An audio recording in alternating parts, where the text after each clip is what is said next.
Почитувани, добар ден. Гостин во неделното интервју на Радио Слободна Европа е директорот на Дирекцијата за заштита и спасување, господинот Бесин Максути. Директоре, со високите температури порасна и ризикот за појава на пожари. Дали годинава авионите се спремни за гасење на пожари? Значи, точно дека во последно време ние имаме покачување на температурите.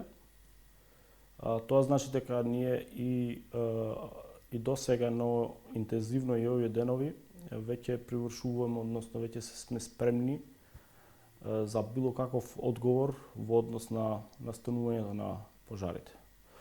Можам да кажам дека постапката за сервисирање на авионите е започната, но имаме и жалби и некои компликации во однос на процедурите, пошто знаете таа спаѓа во она што би рекле критична инфраструктура и е постапка, односно работа кој што не трпи импровизации.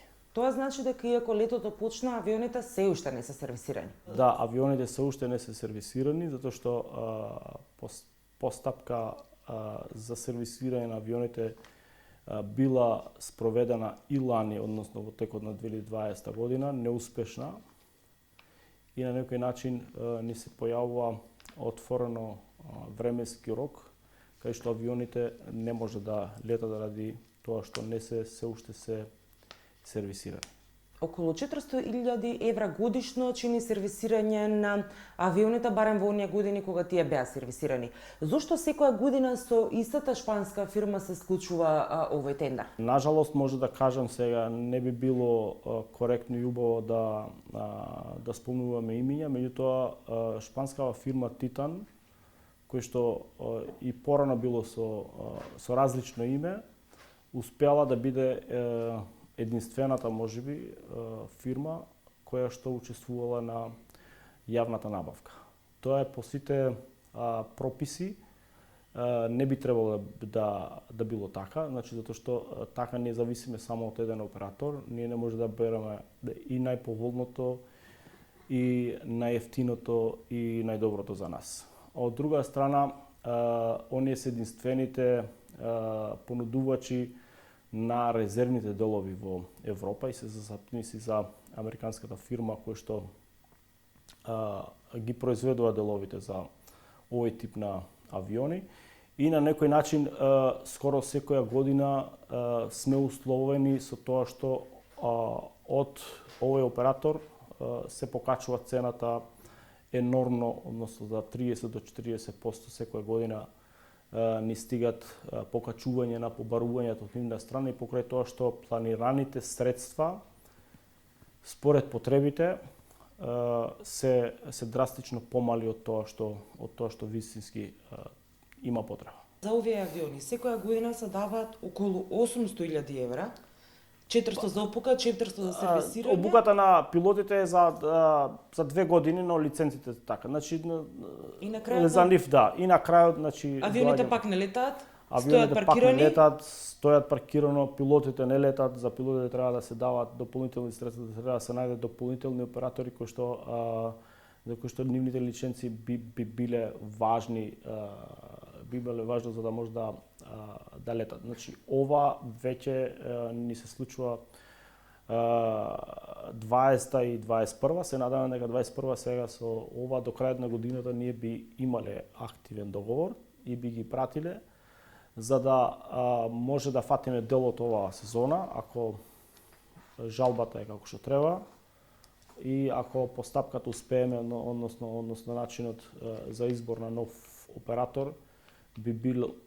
како што треба и во склоп на буџетот и во склоп на временската рамка за нашата потреба. Значи, пошто сите скоро со сите оператори со кои што веќе имаме разговарано на некој начин, неформално, ни кажуваат дека за сервисирање на еден авион ни е потребно 45 дена. Тоа значи дека ќе настојуваме барем првиот авион да го имаме што поскоро готов, за да може да лета да дел од сезоната ако има потреба да го ангажираме. А до година барем со сигурност би ги имале барем летниот период сигурно 3 авиона на готост, затоа што и да се случи не до крајот на годината, секако би имале договор со било кој оператор кој што ќе биде поповолен, кој што ќе ги исполнува сите услови кои што се побарат, а пред се квалитетот и буџетот, затоа што кажав уште еднаш дека импровизации во однос на ова прашање не треба да има. Смртта на 63-годишниот кратовчанец, кого пред 3 месеци итната помош на раца го семнуваше по планина, го отвори прашањето за капацитетите на спасувачките служби. На што се должат системските слабости според вас? Може да ви кажам дека за конкретниот случај има веќе и истрага и не би сакал многу да прокоментираме со дека да се заврши целата постапка. Но најодговорно тврдам, тоа и го имам известено и службено, дека Дирекцијата за заштита и спасување не беше запознаена од никого. Јас лично видов во социјалните мрежи изјава на лекарот кој што отишол на лице место и истиот момент покренав телефон и побарав одговорната, односно раководителката на секторот за оператива и логистика да ме известат што е проблемот. Се слушнавме со одговорниот, односно раководител на подрачна единица во Кратово, кој што ми кажа дека и тој последен момент дознал што се случило, затоа што никој не го известувал, ниту побарал било каква помош. Ги знаете изјавите и од ЦУК, оние си кажа дека нивниот одговорен што бил таму што требало да пријави дека по претпоставка дека во Дирекцијата за заштита и спасување во Кратово нема такво возило и дека оние не побарале помош. Но тимови и капацитети и за одговор на такви прашања, односно на такви настани, имаме, сме имали многу посложени, сме интервенирале, дури некаде и многу успешно, но сме биле на терен. Ние, како Дирекција за заштита и спасување, нашите луѓе и тимовите кои што ги ангажираме со договор, не може да излезат на терен ако немаат претходно информација. Ние после тој настан сме имали уште многу други настани. Единствениот европски број 112 на кој граѓаните ќе може да побараат итна помош се најавува веќе 10 години. Но тој централизиран систем никако да профункционира во реалност. Зошто толку се доцни со активирањето на тој систем? Не би сакал да вперам прст, затоа што искрено и како и од позиција на заменик министер за одбрана, но и претходно мојот ангажман во Министерството за одбрана беше во однос на член на владата за решавање на проблемот, односно на релациите ЦУК, ДЗС, поклопувањето, законското поклопување и така натаму и кој на кого му одговара и ред други работи. Во однос на бројот 1-2 навистина е проблематично, уште многу поодамна се добиени пари од Европската унија. На неколку наврати се кажува дека готово е готово, меѓутоа уште ние не ги гледаме резултатите на истово. Не би сакал да вперам прст кај кого е вината, но секако ние треба да бидеме дел од овој систем. Значи, Дирекцијата за заштита и спасување треба да биде интегрален дел на овој систем за да може да профункционираме како што треба. Мислам дека единствениот проблем е во однос на некои надлежности и на законски решенија, релација ЦУК МВР. Затоа сум сигурен, затоа што го знам како проблем уште многу поодамна, значи од претходните влади и овој проблем треба да се надмине само во однос на тоа дека треба да гледаме заеднички во интерес на граѓаните, без да навлеземе на тоа дека во такви ситуации кој на кого му газдува, односно кој на кого му наредува. Сакате да кажете дека суетата е проблем меѓу ЦУК и МВР, кој на кого ќе му биде надреден? Не би сакал така да го проформулирам прашањето, меѓутоа мислам дека ние губиме време во однос на решавање на овој прашање и секојдневно си имаме проблеми на терен.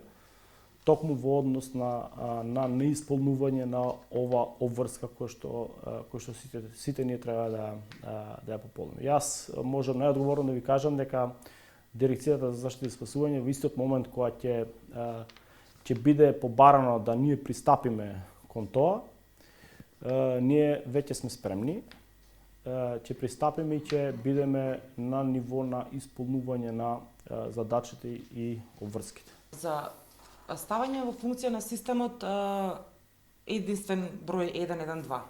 Опрема има?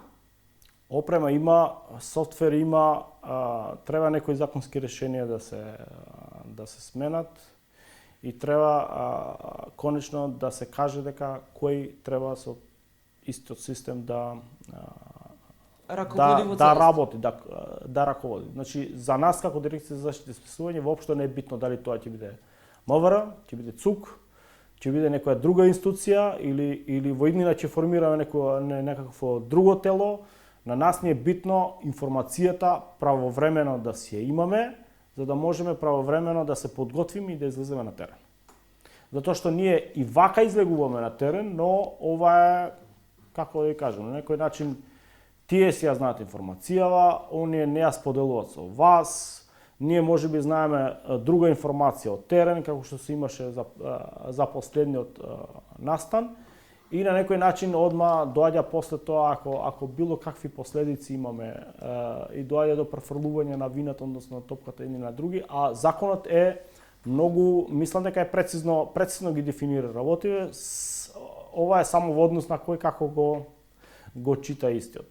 Значи, ние за да може да излеземе на терен, треба некој да побара од нас. Имаме Дирекција за заштита и спасување. Потоа имаме Центар за управување со кризи, Горска служба за спасување, територијални противпожарни единици. Се чини дека се работи за многу комплициран систем во кој секој на секого може да му ја префрли одговорноста. Како овој систем да се поедностави? Полека како што се доближуваме и до членување во Европската унија, ова е уште еден знак дека ние што поскоро треба и законските решенија да ги прилагодиме према потребите, односно према системот на Европската унија. Тоа значи дека сличен систем како нашиот можеби нема да најдете во ниту една друга држава. Ова е прашање веќе кое што треба на повисоко да се разговара, зошто на крајот на краиштата во 2005 е формирана Дирекција за заштита и спасување, неколку месеца во 2006 е формирана Центарот за управување со кризи. Бројчано сме исто со ЦУК, а улогата наша во однос на оператива и опрема е сосема различна, а нивната испаѓа дека е само еден човек кој што, пример, во подрачно оделение во Кратово, треба да го дигне телефонот и да ти каже да побара помош од една, од друга, од трета институција, за да се исцрпат сите средства и да си имаме случај, односно настан како што не би сакало да ни се повтори воопшто, затоа што треба да бидеме сите на ниво на задачата. Ви благодарам за разговорот. Благодарам и на вас. Вам, почитувани, ви благодарам што го следевте неделното интервју на Радио Слободна Европа. До гледање.